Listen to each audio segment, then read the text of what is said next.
Hello everyone. BSc physics की class में आप सभी का स्वागत है। और आज हम लोग डिस्कस करने वाले हैं mean free path and transport phenomena in gases, औसत मुक्त पथ तथा अभिगमन घटनाएं। ये सब जो टॉपिक है आपका, किसी भी गैस सिस्टम के अंदर मॉलिक्यूल्स पाए जाते हैं और वो मॉलिक्यूल्स या फिर अणु अनियमित गति करते हैं डिफरेंट टाइप के वेग के साथ। मतलब कि उनके सभी संभव वेग होते हैं। हमने Maxwell Boltzmann speed and velocity distribution में हमने देखा था। तो यहाँ पर हम ये समझेंगे कि अगर एक सिस्टम है और उस सिस्टम में बहुत सारे पार्टिकल ऐसे पाए जाते हैं और वो क्या कर रहे हैं, अनियमित गति कर रहे हैं। तो इस अनियमित गति के दौरान हर एक पार्टिकल अपने दूसरे पार्टिकल से क्या हो रहा होगा, टकरा भी रहा होगा। मतलब कि इस संघट्ट को या फिर इस कोलिजन को हम कहते हैं आणविक संघट्ट। मतलब कि एक मॉलिक्यूल दूसरे मॉलिक्यूल से टकरा रहा है या एक पार्टिकल दूसरे पार्टिकल से, और जैसे ही वो टकराएगा अपनी डायरेक्शन को चेंज कर लेता है। तो इसका कुछ पाथ होगा। अगर मैं बात करूं कि कोई एक पार्टिकल है और वो रैंडम मोशन कर रहा है, तो रैंडम मोशन करेगा तो पहले वो इधर गति कर रहा है, फिर टकराने के बाद वो इधर गति करेगा, फिर टकराने के बाद इधर, इस तरह से।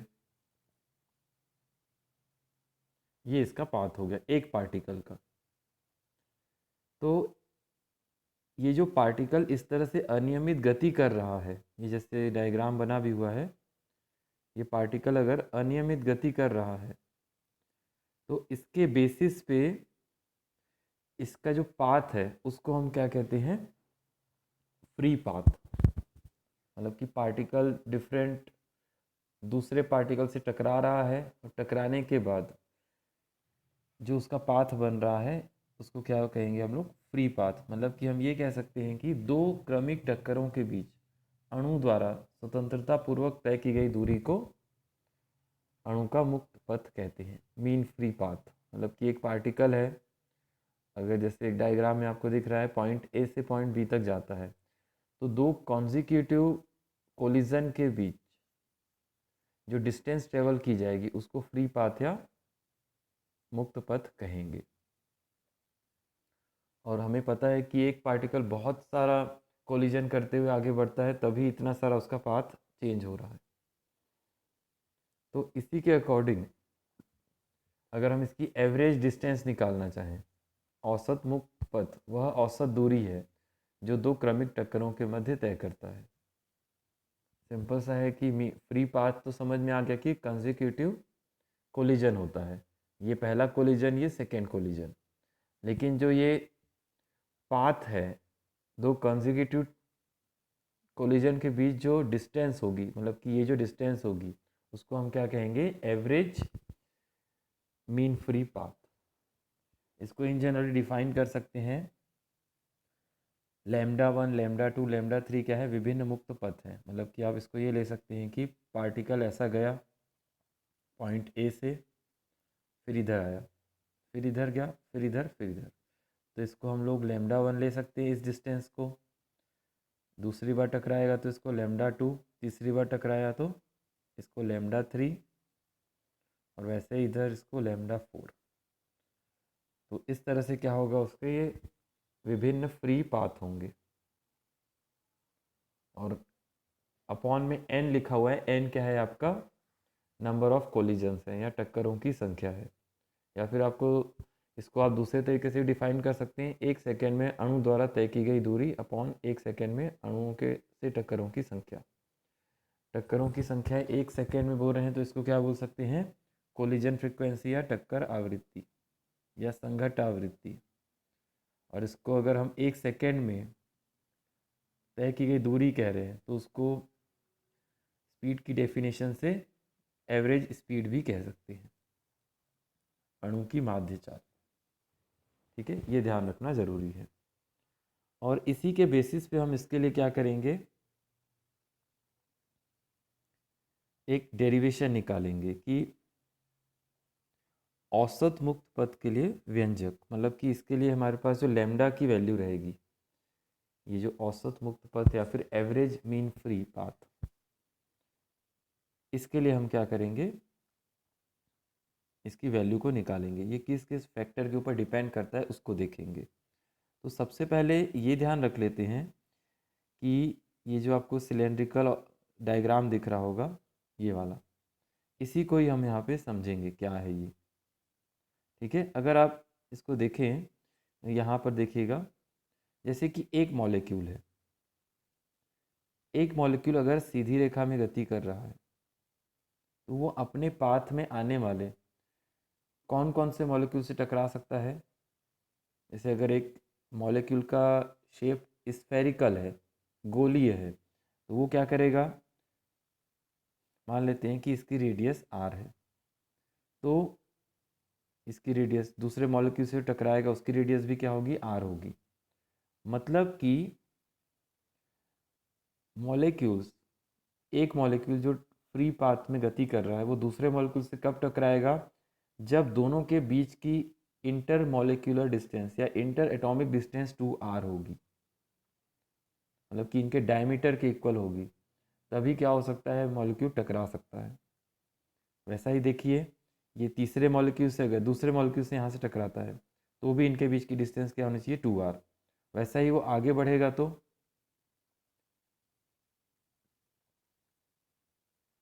ये एक छोटा सा सिलेंडर बनेगा। और यहाँ पर अगर मैं देखना चाहूँ इस सिलेंडर की जो रेडियस होगी वो किसके इक्वल हो सकती है, यहाँ पे अगर आप लिखना चाहें तो सिलेंडर की रेडियस कितनी होगी, 2r। मतलब कि एक मॉलिक्यूल्स के मीन फ्री पाथ को वन डायमेंशन में अगर वो स्ट्रेट लाइन में मोशन करता है तो हम क्या कह सकते हैं कि एक 2r रेडियस वाले सिलेंडर के अंदर वो मॉलिक्यूल पाया जा रहा है। ठीक है, और जो 2r डिस्टेंस पर जो मॉलिक्यूल्स होंगे वही उससे टकरा सकते हैं, मतलब कि जो प्रोबेबिलिटी होगी वो उसी से टकरा सकते हैं। तो इसी के अकॉर्डिंग देख लेते हैं अगर कि यहाँ पर आपके बुक में ये लिया गया है कि एक सिग्मा डायमीटर का जो डिस्टेंस है उसको लिया गया है मॉलिक्यूल्स से। ठीक है, मतलब कि ये बोला गया है कि यहाँ पर एक मॉलिक्यूल जो ए है वो क्या कर रहा है, एक स्ट्रेट लाइन में मोशन कर रहा है, और इससे सिग्मा डिस्टेंस पर, मतलब कि यहाँ पर हमने 2r मैंने आपको एग्जांपल के लिए, यहाँ पर सिग्मा डिस्टेंस वहाँ पे डायमीटर हो गया, सिग्मा डिस्टेंस पर ही अगर कोई मॉलिक्यूल उसके पाया जाता है तो वो उससे टकराएगा। तो यहाँ पर सिग्मा क्या हो गई, दोनों के बीच की डिस्टेंस हो गई, molecule A and molecule B के बीच की। और अगर हम देखें कि अगर ऊपर की तरफ अगर डिस्टेंस सिग्मा है तो नीचे की तरफ भी एक मॉलिक्यूल पाया जाएगा तो वो उनके बीच की डिस्टेंस क्या होगी, सिग्मा हो जाएगी। इस तरह से क्या होगा, मॉलिक्यूल्स फ्री मोशन करेगा और एक सिलेंडर के अंदर जितने भी मॉलिक्यूल्स आएंगे उनकी जो रेडियस होगी क्या होगी, वो सिग्मा बाय 2 के इक्वल होगी। या फिर एक सिलेंडर की जो रेडियस होगी, मतलब कि सिलेंडर की जो रेडियस होगी वो सिग्मा के बराबर होगी। अगर आप यहाँ से देख सकें तो ये सिलेंडर है तो इसको 2 सिग्मा लिखा गया है। इसका मतलब कि सिलेंडर के अंदर दो मॉलिक्यूल्स आएंगे जिनके बीच की डिस्टेंस क्या होगी, या जिनके सेंटर ऑफ मास के बीच की डिस्टेंस क्या होगी, सिग्मा के बराबर। वही मॉलिक्यूल से टकरा पाएंगे, क्योंकि हमें कोलिजन की भी गणना करनी है वहाँ पर। तो मान लेते हैं कि ये जो हाइपोथेटिकल सिलेंडर है उसका जो स्पीड है, मान लेते हैं कि ये मॉलिक्यूल्स इस पॉइंट से इस पॉइंट तक गति करता है और 1 सेकेंड में वो डिस्टेंस को ट्रेवल करता है। तो इसकी जो एवरेज स्पीड होगी, मान लेते हैं वो टकराने के लिए, वो c बार होगी। एवरेज स्पीड कह रहे हैं, एक्चुअल में मॉलिक्यूल की स्पीड क्या है, c है, लेकिन इसकी एवरेज स्पीड मतलब कि ये 1 सेकेंड में इतनी डिस्टेंस को ट्रेवल करता है, c बार। तो इसी के अकॉर्डिंग समझते हैं कि जो बेलन के आधार से क्षेत्रफल जो होगा वो कितना होगा, पाई सिग्मा स्क्वायर होगा। और उस बेलन का वॉल्यूम अगर हमें निकालना है तो कैसे निकालेंगे, पाई सिग्मा स्क्वायर बेलन, सिग्मा स्क्वायर क्या है आपका, सिग्मा क्या है, बेलन की रेडियस है, या फिर 2 सिग्मा क्या है, बेलन का डायमीटर है, ये कह सकते हैं। और सी क्या है, बेलन की लेंथ ली गई है या एवरेज डिस्टेंस ली गई है। तो इसको हम क्या लिख सकते हैं, उस बेलन का या सिलेंडर का वॉल्यूम। तो देखिए यहाँ पर लिखा गया है 1 सेकेंड में अणु ए के टक्करों की संख्या इक्वल टू किसके बराबर होगा, बेलन का आयतन, सिंपल, एकांक आयतन में उपस्थित अणुओं की संख्या, नंबर ऑफ मॉलिक्यूल्स। तो टक्कर आवृत्ति क्या होगा, या फिर 1 सेकेंड में अणु ए के टक्करों की संख्या। तो सिंपल सा वॉल्यूम लिख लीजिए, pi sigma square C bar into N. और इसके लिए औसत मुक्त पथ या फिर mean free, average mean free path, lambda equal to क्या आएगा, अणुओं की माध्य चाल अपॉन टक्कर आवृत्ति या फिर संघट्ट आवृत्ति। इसमें वैल्यू रख दीजिए, ये आपके पास क्या आ जाएगा इस तरह से।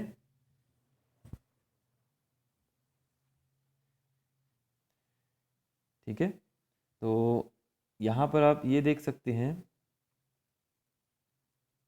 कि इन जनरल, लेकिन इसमें जो हमने ये मान के चला था कि एक मॉलिक्यूल गति कर रहा है और वो बाकी जो मॉलिक्यूल्स हैं जिनसे वो टकरा रहा है वो सब स्टेशनरी हैं, लेकिन एक्चुअल में ऐसा कभी नहीं होता। मैक्सवेल बोल्ट्जमैन वेलोसिटी डिस्ट्रीब्यूशन या स्पीड डिस्ट्रीब्यूशन के अकॉर्डिंग सभी मॉलिक्यूल्स, सभी पार्टिकल गैस सिस्टम के अंदर अनियमित गति करते हैं।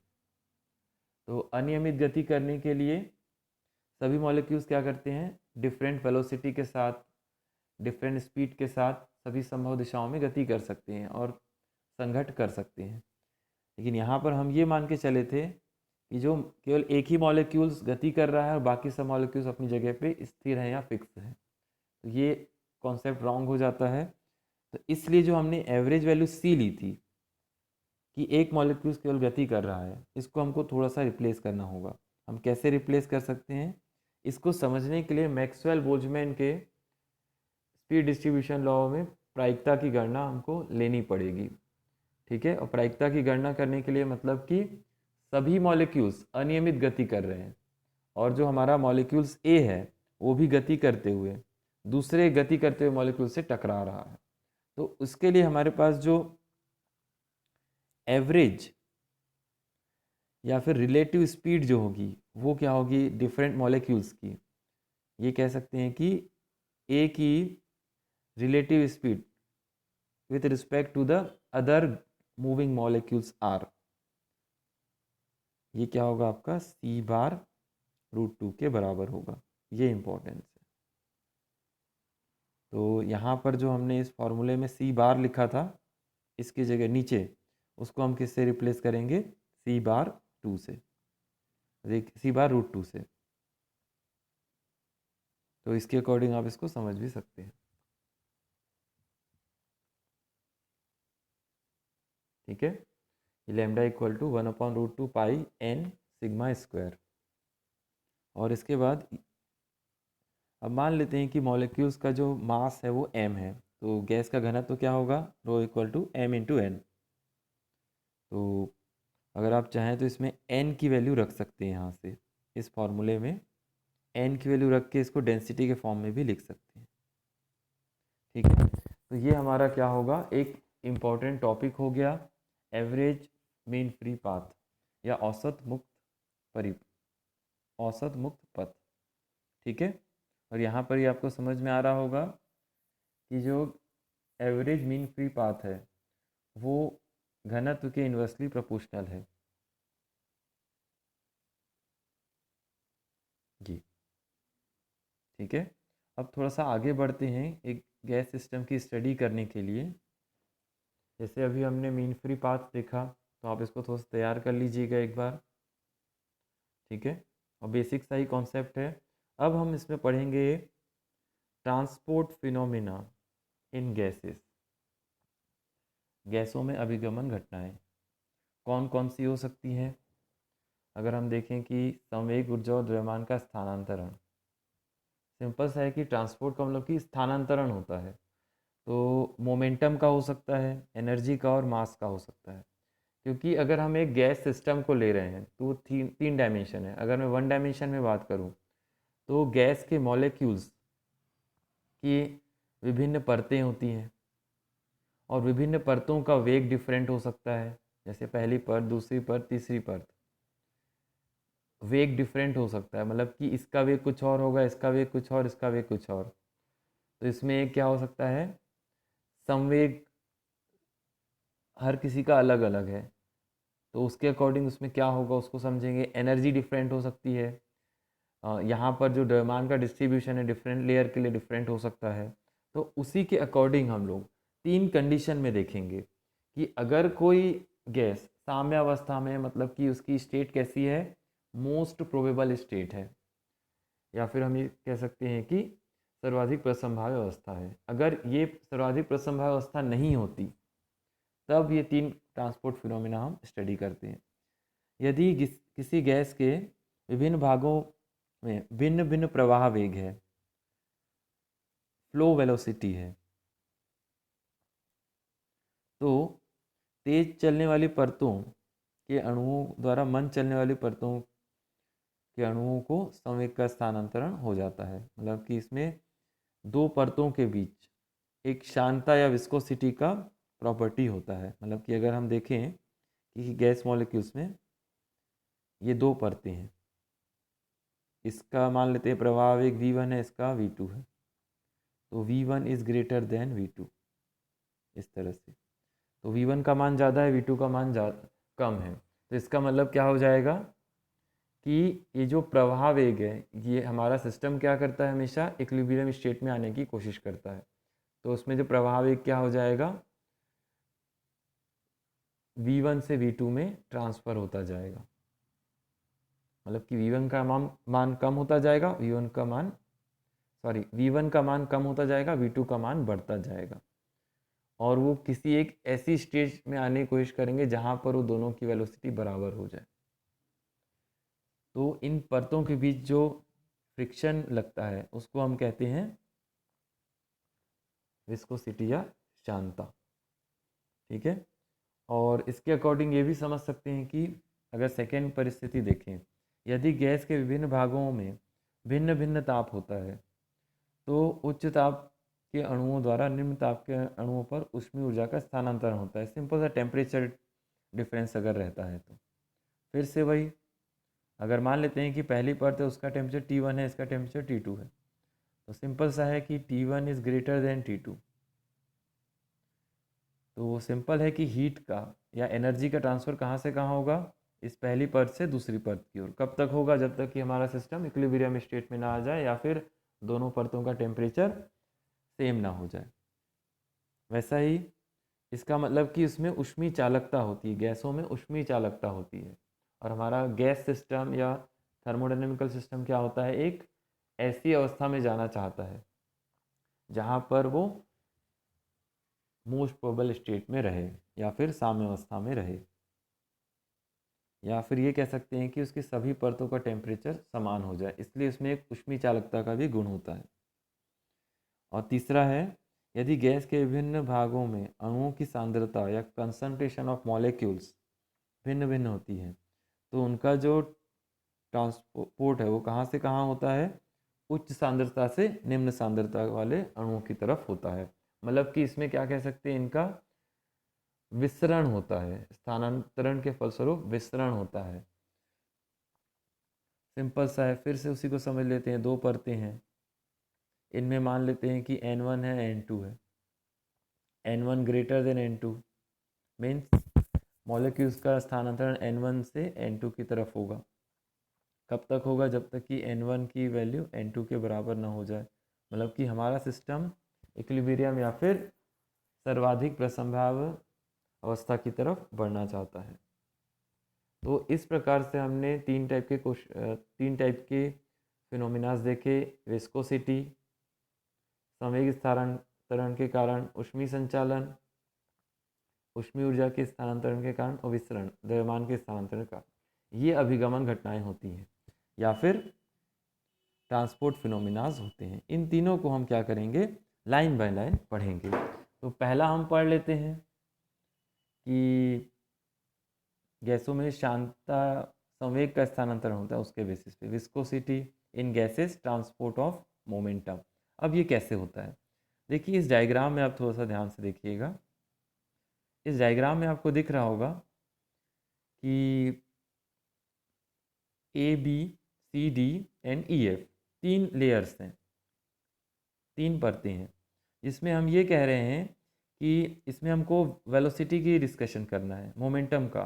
तो मान लेते हैं कि जो ए बी लेयर्स हैं उसमें जो मॉलिक्यूल्स जो भी पाए जा रहे हैं उसका जो प्रवाह वेग है वो v है, और मॉलिक्यूल्स ही हैं सिंपल सा, तो उनके दो मॉलिक्यूल्स के बीच की डिस्टेंस कितनी होगी, लैम्डा। लैम्डा क्या है आपका, फ्री पाथ है सिंपल सा।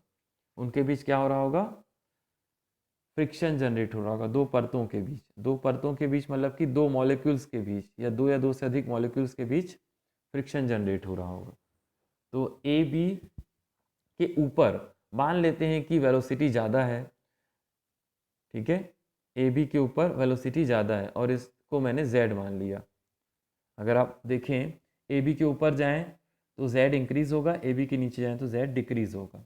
और ये जो इंक्रीजिंग फंक्शन है वो किसके बराबर है, lambda into D V upon D Z. D V मतलब कि change in velocity with respect to the Z, और लैम्डा क्या है, इनके बीच की डिस्टेंस है। तो इसको क्या लिख सकते हैं, v plus lambda D V upon D Z, मतलब कि ए बी लेयर के ऊपर जितनी भी लेयर्स हैं उनका वेग v से ज़्यादा है, और ए बी लेयर के नीचे जितनी भी लेयर्स हैं उनका वेग v से कम है। मतलब कि हमारा वेग का जो ऑर्डर है वो इस तरह का है, हम ये समझ सकते हैं। तो इसी के बेसिस पे हम क्या करेंगे, इस लेयर के लिए कॉन्सेप्ट को समझेंगे, ठीक है। तो यहाँ पर ये समझते हैं, और आपको बताया गया था कि इनके बीच अगर वेलोसिटी डिफरेंस आ चुका है, मतलब कि layer A B and layer C D के बीच विस्कोसिटी आ जाएगी और उनका वेलोसिटी का ट्रांसफ़र होगा। कहाँ से कहाँ होगा, हाई वेलोसिटी से लो वेलोसिटी में। वैसा ही v से v minus lambda D V upon D Z की ओर, मतलब कि इस तरह से इसका वेलोसिटी का ट्रांसफ़र हो सकता है, या फिर मोमेंटम का ट्रांसफ़र हो सकता है। Velocity and momentum are both equivalent M V, okay. Then अब समझते हैं इसको थोड़ा सा कि ऊपर की परत सी डी से परत ए बी पर पहुंचने वाले अणु द्वारा लाया गया संवेग। संवेग की परिभाषा लिख लीजिए डायरेक्ट, सिंपल सा है कि ये इसका वेग है और ये वेग नीचे जाएगा, कुछ पार्ट इसका नीचे जाएगा। तो इसका मतलब संवेग की डेफिनेशन क्या होती है, m इंटू वी। तो सी डी का वेग कितना है, m into V plus lambda D V D Z. और जो नीचे की परत है ई एफ से परत ए बी पर पहुंचने वाले अणुओं द्वारा लाया गया संवेग, मतलब कि इसका जो संवेग है ई एफ का जो संवेग है वो कहाँ जाएगा, ऊपर की ओर, और इसका संवेग नीचे आएगा, सिंपल। और इसके बेसिस पे इसके लिए संवेग हम क्या लिख सकते हैं, ई एफ के लिए m into V minus lambda D V upon D Z. इसी के अकॉर्डिंग हम लोग ये समझ सकते हैं कि जो मॉलिक्यूल्स हैं वो अनियमित गति कर रहे हैं, और लेयर्स भी क्या है, डिफरेंट मोमेंटम के साथ गति कर रही हैं, और उस डिफरेंट मोमेंटम के कारण प्रत्येक लेयर के बीच में क्या हो रहा है, एक विस्कोसिटी की प्रॉपर्टी जनरेट हो रही है। तो इसी के अकॉर्डिंग अगर हम देखें कि उसको अगर हम एक सिलेंडर के तुल्य माने, जो अब अभी मैंने डिस्कस किया था, तो सिलेंडर के तुल्य मानने पर जो एक मॉलिक्यूल्स है वो एक साथ कितने 3 डायरेक्शन में गति कर सकता है, और 3 डायरेक्शन में गति कर रहा है, तो अगर 1 सेकेंड में वो मान लेते हैं कि इसकी एवरेज स्पीड कितनी है, c बार है, ठीक है। तो उसमें जो टोटल, अगर मैं बात करूँ इसमें टोटल बेलनों की संख्या या कुल अणुओं की संख्या कितनी होगी, n इंटू सी बार होगी, सिंपल। और अगर मान लेते हैं कि कोई मॉलिक्यूल किसी एक डायरेक्शन में गति करता है, तो उसके लिए प्रति सेकंड एकांक क्षेत्रफल में ऊपर की पर सी डी से परत ए बी की ओर गतिमान होंगे। मतलब कि ये कहा जा रहा है सिंपल सा कि अगर एन सी क्या है आपका नंबर ऑफ पार्टिकल्स हैं, और एक मॉलिक्यूल कितने डायरेक्शन गति कर सकता है? 3 डायरेक्शन, 3 पॉजिटिव 3 नेगेटिव, मतलब कि एक मॉलिक्यूल्स x डायरेक्शन में माइनस x डायरेक्शन में, 2 डायरेक्शन, एक ही वही मॉलिक्यूल्स y डायरेक्शन में माइनस y डायरेक्शन में, 4 हो गए। वैसा ही z और माइनस z, मतलब टोटल 6 डायरेक्शन हो गए। लेकिन अगर मान लेते हैं कि किसी एक डायरेक्शन में उसका वेलोसिटी हम निकालें, तो क्या करेंगे? उसको 6 से डिवाइड कर देंगे और उसका 1 डायरेक्शन निकल जाएगा। तो इसको किससे डिवाइड करेंगे? एन सी बार को 6 से। तो ये क्या हो जाएगा आपका? उसका एक डायरेक्शन का वेलोसिटी हो जाएगा। और इसको आप क्या करेंगे? इससे परत सी डी से परत ए बी की ओर आने वाले अणुओं से 1 सेकेंड में एकांक क्षेत्रफल में प्राप्त संवेग कितना हो जाएगा? देख लेते हैं इसको। m into V plus lambda D V upon D Z into 1/6 N C bar. वैसा ही इसके लिए भी निकाल लीजिए। 1/6 एन सी, मतलब कि एक डायरेक्शन में अगर मॉलिक्यूल्स गति करता है तो उसका जो वेग होगा उसको लिखा गया है बस। और इनके बीच क्या करेंगे? हम सिंपल सा डिफरेंस निकालेंगे और इस डिफरेंस को हम सॉल्व करेंगे तो कुछ इस तरह का आ जाएगा, आप देख सकते हैं यहाँ पर। ठीक है, इस डिफरेंस को आप निकाल लीजिएगा एक बार। मैथमेटिकल टर्म है सिंपल से, बट हमें पता है कि न्यूटन्स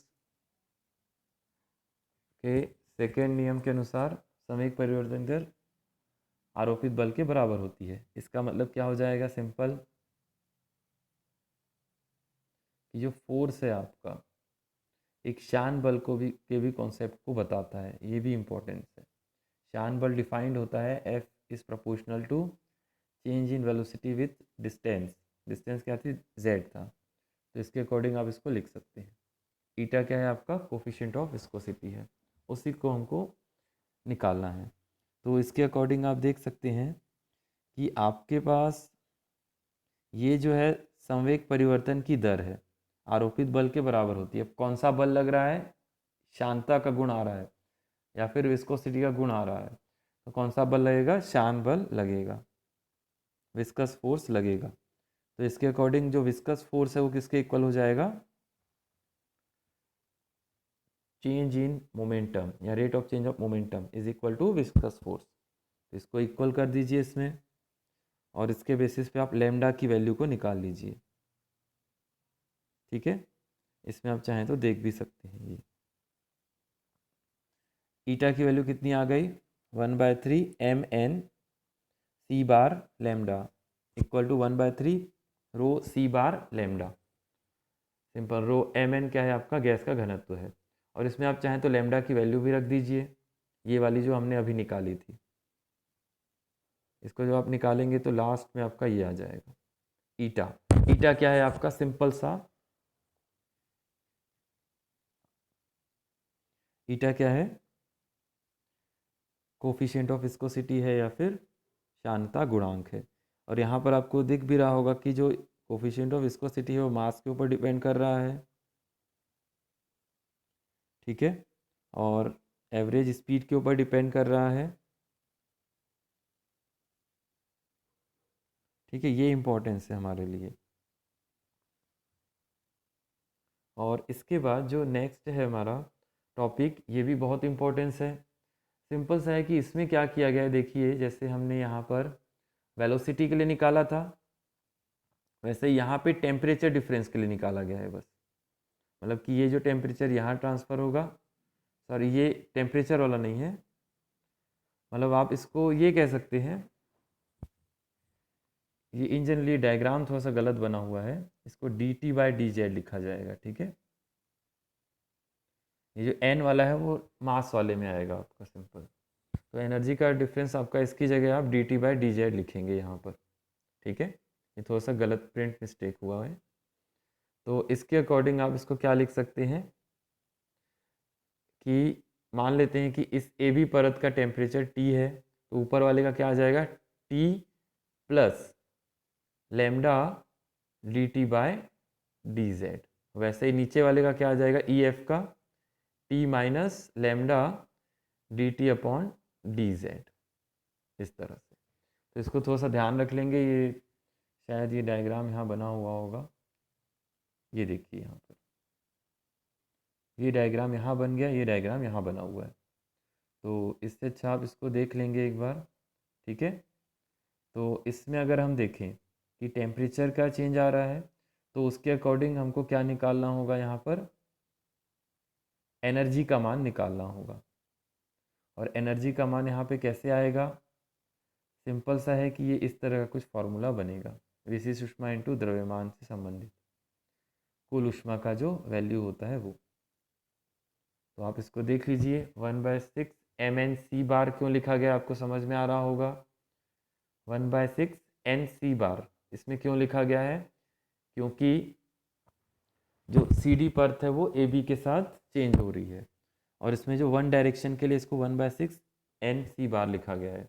CV स्पेसिफिक हीट है और ये आपका CD का टेम्परेचर है AB के रिस्पेक्ट में। और वैसा ही ये भी वैल्यू है, इसको भी आप देख सकते हैं। और इसके बाद वैसे ही आप इसको सॉल्व कीजिए और लास्ट में आपको क्या मिलेगा, यहाँ पर ये जो ऊष्मा का चालकता गुणांक है वो कुछ इस तरह का मिलेगा। इसमें K की वैल्यू आप निकाल लीजिएगा और लैम्डा का स्टैंडर्ड वैल्यू रख दीजिएगा, तो ये आपका आ जाएगा, ठीक है। तो आई होप आप सभी को ये चीज़ें समझ में आई होंगी।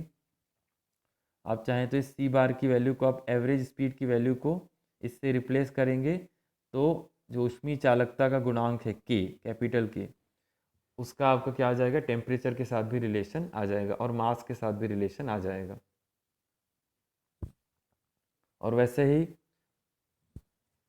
नंबर ऑफ मॉलिक्यूल्स या फिर अणुओं का जो ट्रांसपोर्ट होता है उसके लिए भी हम क्या कर सकते हैं, इसको निकाल सकते हैं। आप चाहें तो देखें तो इसको देख सकते हैं आसानी से, ये वाला फिर ये वाला सेम वही चीज़ निकाला गया है। CD परत के लिए इतना निकाला, क्या निकाला गया है एक्चुअल में, अणुओं की संख्या निकाली गई है। पहले टेम्परेचर निकाला जा रहा था, अब अणुओं की संख्या निकाली जा रही है। उसके बेसिस पे उनके द्रव्यमान क्या होते हैं, चेंज होते हैं। तो आप देख सकते हैं कि अणुओं की संख्या डिफाइन होती है डी। डी क्या होता है, आपका विसरण गुणांक होता है या डिफ्यूजन कोफिशिएंट होता है। तो वैसे ही आप इसको सॉल्व करके देखिएगा, जो मैंने पहला आपको अच्छे से बताया उसको आप तो अच्छे से पढ़ लीजिएगा, फिर इसको धीरे धीरे पढ़ेंगे तो आपको समझ में आते जाएगा। फिर इसमें लास्ट में आप डी की वैल्यू निकाल लीजिएगा, और ये जो 8 kT है अपॉन m π√ओवर है, ये आपका C बार की वैल्यू है। इसको आप सॉल्व करेंगे तो ये टेम्परेचर के साथ आपको रिलेशन बता देगा और मास के साथ भी रिलेशन आपको बता देगा। तो इसके बेसिस पे हमने क्या किया, 3 टाइप के फिनोमिनास पढ़े। क्या क्या, गैसों में अभिगमन घटनाएं के लिए हमने क्या क्या पढ़ा, शांता का कॉन्सेप्ट पढ़ा जो संवेग को चेंज कर रहा था। फिर उसके बाद टेम्परेचर डिफरेंस का कॉन्सेप्ट पढ़ा कि डिफरेंट लेयर में टेम्परेचर डिफरेंस होता है, तो इसलिए उसमें कौन सी कुछ हीट एनर्जी या फिर ऊष्मा एनर्जी का कॉन्सेप्ट पढ़ा कि डिफरेंट लेयर की एनर्जी डिफरेंट होती है, इसलिए उसका टेम्परेचर भी डिफरेंट होता है। और वैसा ही इसके बाद हमने क्या पढ़ा, मास भी डिफरेंस होता है। मास डिफरेंस मतलब कि डिफरेंट लेयर का जो नंबर ऑफ पार्टिकल्स हैं उनके उनमें भी क्या है, डिफरेंस होता है। तो इन सब में अगर एक्चुअल में जो गैस सिस्टम होता है अगर वो साम्यावस्था में नहीं है, तो वो साम्यावस्था में जाने की कोशिश करते हैं। उनमें मतलब कि कुछ ट्रांसपोर्ट होता रहता है, चाहे हीट एनर्जी का हो या मोमेंटम का हो या फिर मास का हो। अगर नंबर ऑफ पार्टिकल है तो मास का होगा, अगर एनर्जी का डिफरेंस है तो टेम्परेचर अलग अलग होगा, तो एनर्जी ट्रांसपोर्ट होगी, सिंपल सा। और अगर संवेग का ट्रांसफ़र हो रहा है मतलब कि उसमें क्या होगा कि उसमें शांता का कुछ गुण होगा। तो इसके बेसिस पे हमने ये सब चीज़ें पढ़ी। तो इसको आप थोड़ा सा अच्छे से पढ़ेंगे, बहुत इंपॉर्टेंट टॉपिक है। और कोई भी डाउट होता है इस टॉपिक से संबंधित तो आप हमें इस वीडियो के कमेंट सेक्शन में पूछ सकते हैं। Thank you.